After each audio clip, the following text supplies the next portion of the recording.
الان فصل خرمالوه، حتما تو یخچالتون دارین. خیلی وقتا میمونه میگیم که ای وای چروک شد چیکارش کنیم. کیک خرمالو هم آسونه هم خیلی خوشمزه است. اگرم خرمالو نداشتی این دستور رو میتونی با میوه های دیگه جایگزینش بکنی. سلام، خیلی خیلی خوش اومدین به کانال یوتیوب میتنی کیک. اینجا قراره با هم دیگه امروز یک کیک خوشمزه خرمالو رو درست بکنیم. این کیک خیلی آسونه. امروز اومدم اندازه‌گیری ها رو هم با هم دیگه انجام بدیم. 3 تا تخم مرغ داریم توی این دستور. به دمای محیط رسیده، از یخچال درش آوردم. قراره که اول با همزن بزنم، بعد که به یک بافت کرمی رنگ یک کوچولو کفگرد رسید به شکر رو اضافه بکنم. خب من توی این دستور دارم از تخم مرغ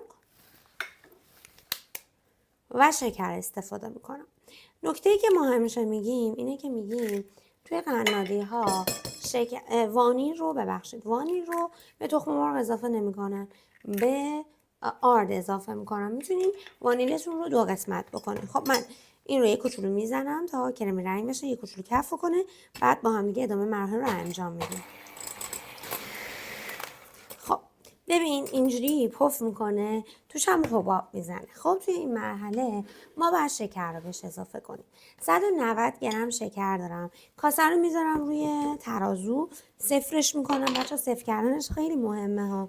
بهش 190 گرم شکر رو اضافه میکنم. دقیقاً 190 گرم. انقدری باید همش بزنم تا کاملا کشدار بشه.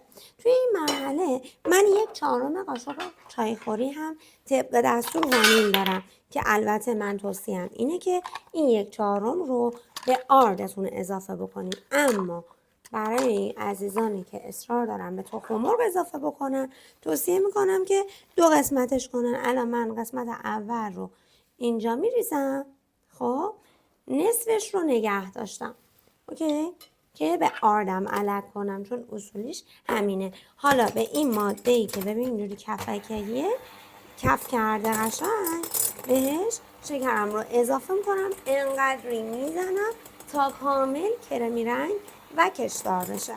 شکر رو به صورت آروم به موادم اضافه میکنم و مرحله به مرحله پیش میرم.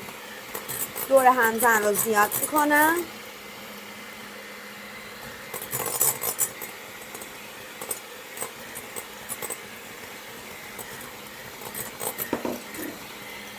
به این مدل شکر ریختن میگن ریزش بارانی. بین کارمون ببین نگاه کن، میبینی کشدار شد قشنگ. ببین قشنگ یه حالت کشدار میاد پایین، اینجوری از هم دیگه جدا نیست. میبینی؟ خب بین کارمون حتما دورگیری انجام میدم. چرا؟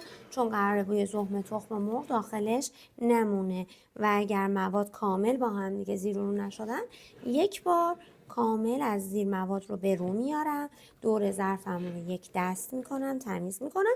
چون تخم مرغ ها رو پاشیدیم این ور اون ور، در نهایت این موضوع باعث میشه که بوی تخم مرغ موقع ریختن به قالب به کیکمون منتقل بشه. پس خیلی مهمه. خب به نظرم میاد که دیگه برای هم زدن کافیه. کاملا حجمش 2 تا 3 برابر شده، کش میاد، حباب های ریز ریز داخلش دیده میشه. الان دیگه وقت اضافه کردن روغن هستش. اینجا 80 گرم روغن داریم، تقریبا میشه 1/3 لیوان فرانسوی. به موادم اضافه میکنم، با دور کند میزنم.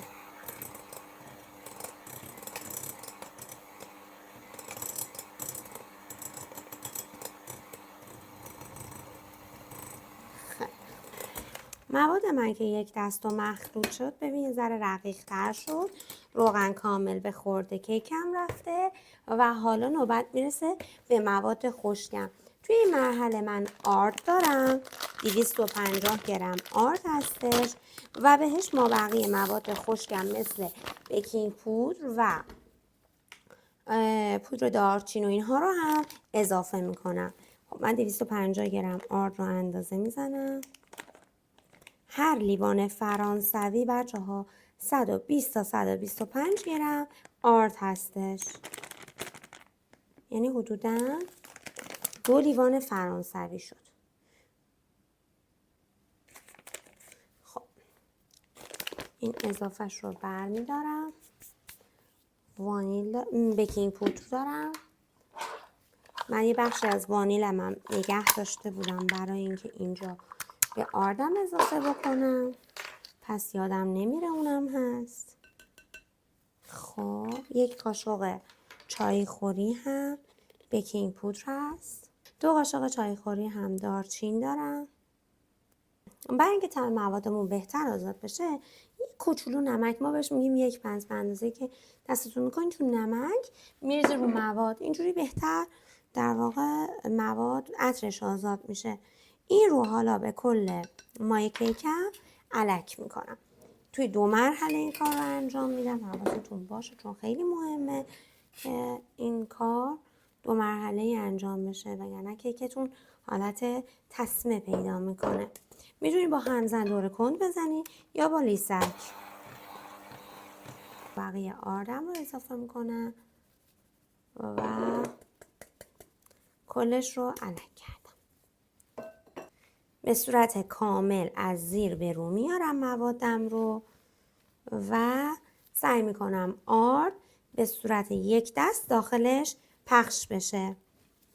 خب حالا بچه ها ببین این خمیر یه کوچولو سفته، میبینی الان بهش خرمالو یا هر مایه‌ای که دوست دارین، حالا هر چیزی که میوه‌ای که خوشتون میاد رو میتونید اضافه کنین. این دستور خرمالو هستش. خب خرمالو رو بهش اضافه میکنم، مایه که من یه کوچولو روونتر میشه و تو این دستور ما چیز هم داریم، گردو هم داریم. حالا یه سری میگم ما به گردو حساسیت داریم، ولی خب گردو خیلی داخلش خوشمزه میشه چون این ترکیب دارچین و در واقع گردو خیلی در ترکیب برنده‌ایه. خب پوست خرمالو رو میگیرم،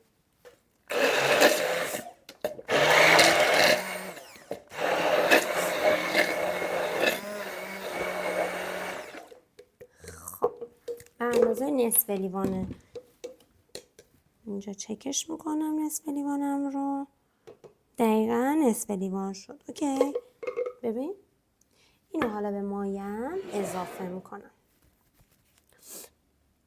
شروع میکنم به هم زدن.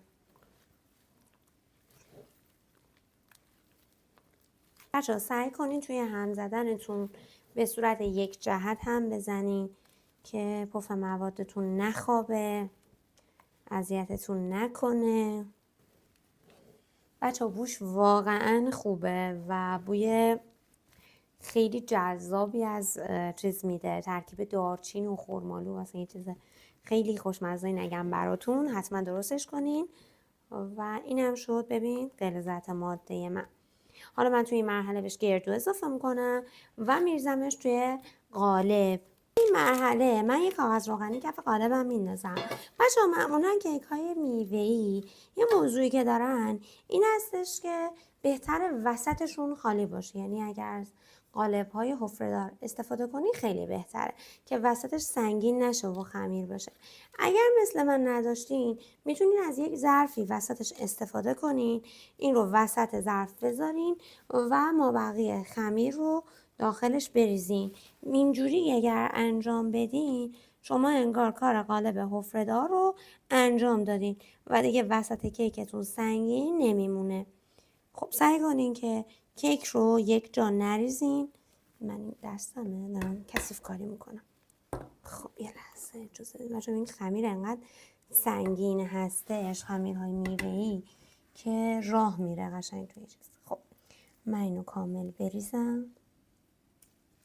ظرفتون مثل من اگه بزرگ باشه بر دستتون سنگین میشه، زورتون بهش نمیرسه، ولی خب من رو ظرف شیشه‌ای میخوام که شما حتما کار رو ببینین، مجبورم که اینجوری عمل کنم. فرم رو از قبل گرم کردم، پیش گرمایش فر خیلی مهمه، خواهش میکنم که این نکته رو در نظر بگیرین. گردوها رو روش من میریزم، اگر دوست داشتین شما میتونین داخلش هم بریزین و هم بزنین. اوکی خب اینم از این. مابقی خمیرم هم تمیز میکنم، توی ظرفم میریزم. خب کیکم رو توی فر بهش زمان میدم تا پختش کامل بشه. بعد با هم دیگه نتیجه نهایی رو میبینیم.